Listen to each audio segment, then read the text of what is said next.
Radhe Radhe ji. Hello everyone, welcome to my channel. कैसे हैं आप सब? तो फ्रेंड्स, मैं तो ठीक हूँ बिल्कुल।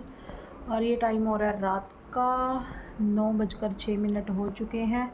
खाना पीना हो गया है और मैं करती हूँ रात को 10 मिनट वॉक खाना खाने के बाद। अभी मैं वॉक करने आई थी ऊपर, काम मेरा सारा हो चुका है, बस वॉक करनी है और उसके बाद बस लेट जाना है। तो आज मैं कई दिनों बाद जो है दिन में सो गई थी, टाइम मिल गया था। वैसे तो बिज़ी रहती थी पर आज मुझे टाइम मिल गया था, मैं सो गई थी 10 मिनट। और फ्रेंड्स, आज मैंने जो व्लॉग बनाया है, आज मैंने फ्रेंड्स जो भी व्लॉग बनाया है वो मैं अपलोड नहीं करूँगी, क्योंकि मेरे एक फ्रेंड है लिद्दी लिद्दी नहीं कोर्ट से फ्रेंड है मेरे, अंकुश और कोमल। वो आपने मेरे पहले भी व्लॉग में देखे हैं, मेरे घर आए थे, आते रहते हैं। तो उनकी मम्मी की जो है आज डेथ हो गई है, तो उसका मुझे बहुत अफसोस है, दुख है। और उस पागल ने तो मुझे बताया भी नहीं, वरना मैं जाती। मैंने तो स्टेटस देखा शाम को, तो मुझे पता लगा कि आंटी के साथ ऐसा कुछ हुआ है। तो बहुत बुरा हुआ जी, मैंने सोचा नहीं था कि ऐसा भी कुछ होगा, क्योंकि मेरी 15-20 दिन पहले बात हुई थी तो आंटी ने ही फ़ोन उठाया था। तो वो बता रहे थे उनका बीपी बढ़ा हुआ था। तो फिर उसी दिन उनको जो है रात को प्रॉब्लम हुई, तो यमुनानगर ले गए थे, तो वहाँ पर उनको मतलब अटैक आ चुका था। तो फिर उनकी थोड़ी तबीयत ठीक हो गई थी, तो अभी घर आ गए थे वो। तो मैं बस इधर अपने कामों में बिज़ी थी, वरना तो मैं जाती पता करने ज़रूर।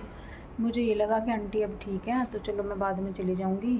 सो मैं अपने यहाँ के कामों में बिज़ी थी, सारा दिन कुछ ना कुछ काम मेरा जो है बाहर का रहता है। सो इसलिए गाइज़ मैं अपने कामों में बिज़ी थी, मैंने उस सब ध्यान नहीं दिया उस तरफ। और मेरे को ये तो था कि मैंने जाना है। मैं आज सुबह भी काम करते हुए सोच रही थी कि मुझे अंकुश की मम्मी का पता करने जाना है। बल्कि अंकुश का फ़ोन भी आया था 4-5 दिन पहले कि तू मम्मी का पता नहीं करने आई। मैंने कहा मैं आऊँगी, मैं थोड़ा बिज़ी हूँ, टाइम नहीं लग पा रहा। पर अब मुझे बहुत अफसोस हो रहा है, मैं सारा काम छोड़ कर चली जाती तो मैं आंटी से मिल लेती, लेकिन पता नहीं था मुझे कि ऐसा होगा, वरना तो मैं चली जाती ज़रूर। तो फिर आज मैंने ऐसे ही, मैं थोड़ा मेरे को टाइम मिला था, वैसे मैं किसी के स्टेटस नहीं देखती हूँ, मुझे टाइम ही नहीं होता इतना कि मैं देखूँ कुछ। तो मैं ऐसे ही बैठी थी तो स्टेटस कोमल का सामने आ गया, तो उसमें उसने मम्मी के साथ पिक डाली हुई थी कि मम्मी चली गई। तो मैं एकदम शॉक्ड हो गई। तो गाइस मैंने जब देखा स्टेटस तो मेरे को एकदम से हुआ कि ये क्या हो गया, मेरे को फ़ोन नहीं किया, बताया नहीं। फिर मैंने कोमल को कॉल करी तो वो रोने लगी कि दीदी मम्मी हमें छोड़कर चली गई है। तो फिर मैंने उसको डांटा कि तू पागल है, तुमने मुझे बताया भी नहीं, इतनी बड़ी बात होगी। तो वो कह रही बस हमें कुछ नहीं सूझ रहा था, और होता भी है जी देखो। सो वो अपनी मतलब जो उनकी सास है वो आंटी अच्छी भी बहुत हैं, तो उनमें माँ बेटी जैसा ही रिश्ता था कोमल में और उसकी सास में। तो इसलिए वो पूरी टूट चुकी है कोमल, तो वो बड़ा रो रही थी। तो अभी फिर जब मैंने पूछा कि संस्कार वगैरह सब हो चुका था, मेरी शाम को 5:30 पौने 6 बजे बात हुई थी।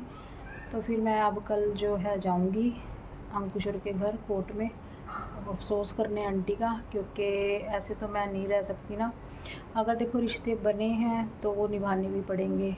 तो वो मेरे फेसबुक से बने थे फ्रेंड और मेरे अच्छे रिलेशन है उनके साथ। तो सुख और दुख में ही इंसान खड़ा होता अच्छा लगता है, और पता भी चलता है कि कौन है कौन नहीं साथ। तो सुख का तो चलो नहीं कह सकते, लेकिन दुख में मैं हर किसी के खड़ी होती हूँ और होंगी भी जब तक हूँ। तो मैं अब कल जाऊँगी कोर्ट अंकुशर के घर, मतलब इस दुख की घड़ी में। कर तो मैं कुछ नहीं सकती, लेकिन उनका दुख बांट सकते हैं, तो मैं जाऊँगी।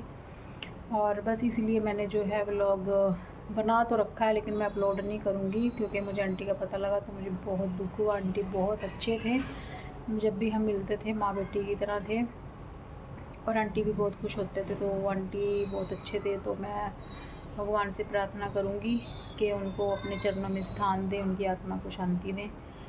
तो पर दुख मुझे बहुत हो रहा है, पर मैं कर भी तो क्या सकती हूँ।